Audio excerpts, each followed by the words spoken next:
बहुत समय पहले की बात है, जब भारत पर मुगल सम्राट शासक होते थे।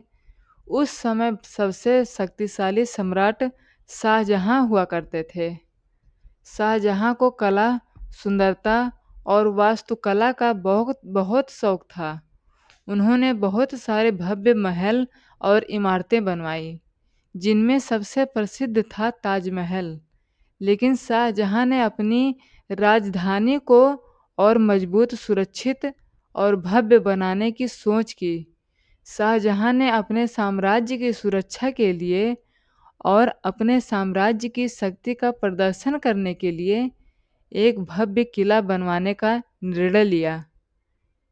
यह किला न सिर्फ एक किला था, बल्कि एक अद्भुत महल भी था, जहां सम्राट और उनकी रानी आराम करते थे।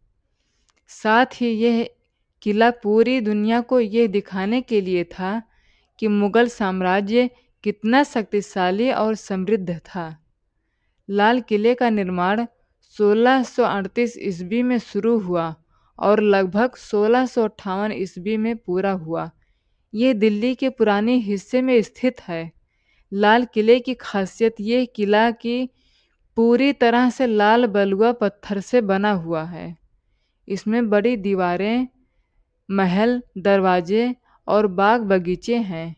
सबसे प्रसिद्ध हिस्सा है दीवान-ए-आम और दीवान-ए-खास, जहां सम्राट अपने दरबार में आम लोगों और विशेष व्यक्तियों से मिलते थे। लाल किला आज भी भारत का राष्ट्रीय प्रतीक है, जहां हर साल 15 अगस्त को प्रधानमंत्री झंडा फहराते हैं। शाहजहां ने लाल किला इसीलिए बनवाया ताकि उसकी शक्ति का दुनिया भर में प्रभाव पड़े। यह किला न केवल सुरक्षा के लिए था, बल्कि सम्राट शाहजहां की कला प्रेमी दृष्टि का प्रतीक भी बन गया। समय के साथ यह किला भारत की आज़ादी और गौरव का भी प्रतीक बन गया। लाल किले का निर्माण पूरा होने के बाद शाहजहां ने वहां एक भव्य दरबार सजाया। दरबार में बड़े बड़े महल बने थे, जहां राजा अपनी रानियों और सेनापतियों के साथ बैठते थे। दरबार में दीवान आम था, जहां आम लोगों की सुनवाई होती थी। किसी भी व्यक्ति को अपना दुख सुख बताने का मौका मिलता था। वहीं दूसरी ओर दीवान खास था, जहां केवल खास लोगों और मंत्री महलों के साथ गुप्त वार्ता होती थी। लेकिन समय के साथ मुगल साम्राज्य में बहुत उतार चढ़ाव आया। एक समय ऐसा भी आया जब शाहजहां को खुद कैद कर लिया गया।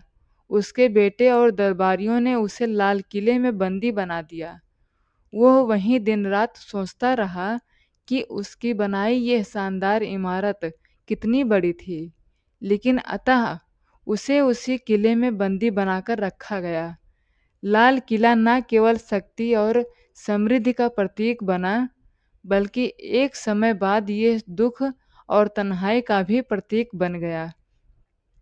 परंतु समय के साथ यह किला भारतीय स्वतंत्रता संग्राम का एक महत्वपूर्ण केंद्र बन गया। 15 अगस्त 1947 को भारत के पहले प्रधानमंत्री पंडित जवाहरलाल नेहरू जी ने लाल किले से भारत को आज़ाद घोषित किया और राष्ट्रीय ध्वज फहराया। आज भी लाल किला हर भारतीय के दिल में गर्व का स्थान रखता है। यह बताता है कि कैसे एक भव्य निर्माण कभी सम्राट की शक्ति का प्रतीक बनकर आज़ादी का प्रतीक बन गया। आज के समय में लाल किला एक बहुत ही प्रसिद्ध ऐतिहासिक स्थल बन चुका है। हर साल लाखों पर्यटक यहाँ आते हैं, जो उसकी शानदार बनावट, विशाल दीवारें और शाही महलों को देखने के लिए आते हैं। पूरी दुनिया इसे मुगल वास्तुकला का अनमोल धरोहर मानती है। लाल बलुआ पत्थर से बनी इसकी दीवारें बहुत मजबूत और आकर्षक है। इसमें छोटे छोटे बाग, सुंदर फुहारे, राजसी दरवाजे और महल हैं, जो इतिहास की कहानियाँ बताते हैं। खास बात यह है कि हर साल 15 अगस्त को भारत का प्रधानमंत्री यहाँ से तिरंगा फहराते हैं और देशवासियों को संदेश देते हैं। यह दिन भारत की आज़ादी का पर्व बन चुका है। लाल किला हमें यह सिखाता है कि कोई भी ताकत केवल साम्राज्य या शक्ति के लिए नहीं होती। असली ताकत तो अपने देश की सेवा करने, उसे सुरक्षित रखने और लोगों के हक की लड़ाई लड़ने में होती है।